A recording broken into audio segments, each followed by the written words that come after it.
3 degrees.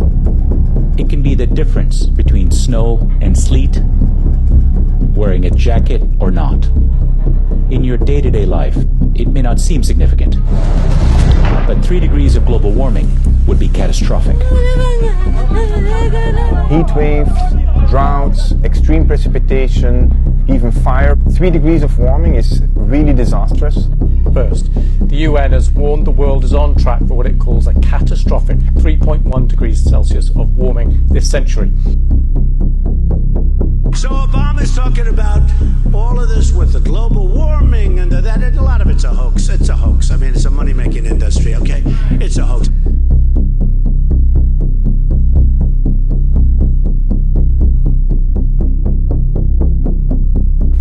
The Earth is always changing. Climate change is nothing you have to prove. It always is happening. It always has happened. We're expecting extinctions. Most of our ocean would be at temperatures they'd never seen before in the lifetime of most of the organisms. We would be expecting floods, rainfalls. Those storms we have seen in the last months would become even stronger. And ultimately, we're expecting heats and floods to come together and droughts to come together to have real impacts on our ability to grow food for the planet. Alright, so my company has been providing power for so long. I'm the reason this country right now, till today, has electricity. So what are you going to tell me? And for so long, your company is running and it's contributing to the global warming factors that have been coming up on the news. Explain to me, where do the floods come from? What? Explain to me from where the smoke comes from. Contributing to what? Are you a scientist? As what far as I know, the clouds are white. They're not grey. What does the clouds being white have anything to do with my company? Okay. Don't tell me nonsense. You must do your research before you talk nonsense. You know what? Someone take a sniper. She's speaking nonsense. I'm done with you. Welcome to Fact or Fiction. My name is Angel van Beek, and today we will be debating whether global warming is indeed fact or fiction. With me today, I have 2 presidential candidates who are neck and neck at the polls for this year's election, and people are curious on their views in regards to global warming. With me, I have Ms. Sergio Mayotte for the Democratic Alliance, as well as Mr. Floyd Khoza for the African National Congress. So how this is going to work is I will make a statement and you will raise your hand if you have an opinion to make. Got it? Got it. I am not responsible for global warming. Yes, definitely. I'm not responsible for global warming. Now, as an individual and a business owner, I've been operating for over 3 decades. I've been providing energy to the country for so long, and this nonsensical areas about surrounding my company about this global warming is nothing but a facade. Mr. Khoza says he's been providing energy for the country, Ms. Mayotte. Is that not what we need? How does this affect global warming?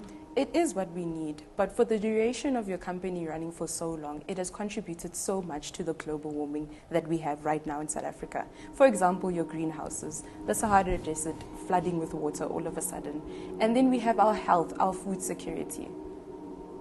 With those concerns that you have raised, is global warming then a big concern right now at this present moment? Interesting. Global warming is not the biggest concern. Actually, not even a big it shouldn't even be a concern because it's nothing but just a facade. First and foremost, our concern right now is to provide jobs for people in the country. Make sure that they live here nicely and comfortably. If anything, they make a nice salary and cater for their families.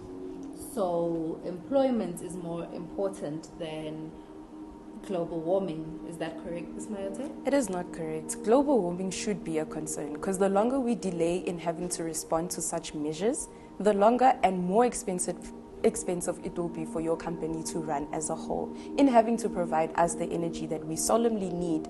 But at the same time, global warming should be a concern in your company. These are very interesting points from both sides. So with all this information that we've provided today, is global warming fact or is it fiction? Global warming is a fiction, I can tell you why. People that believe that global warming is a fact are people that have a very, very low IQ. For so many years, the world has been operating under unique levels, right? So now all of a sudden there's all these nonsensical factors about global warming. I've been providing energy for as long as I could remember. All of a sudden now there's climate changes, drought. But then think about it, are they available here in South Africa? I don't think so, hence the fiction, nothing but just nonsense. Global warming to me is a fact. It causes floods, like I said, it causes droughts.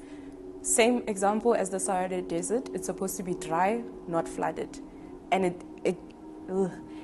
it includes expenses to your company if global warming is not a fact to you, but a fiction. I need you to consider that. Global warming is a real thing. Well, as we can tell, this conversation on global warming being fact or fiction can get very heated very quickly, no pun intended. However, we do not have the luxury of time, and we have to cut our debate there.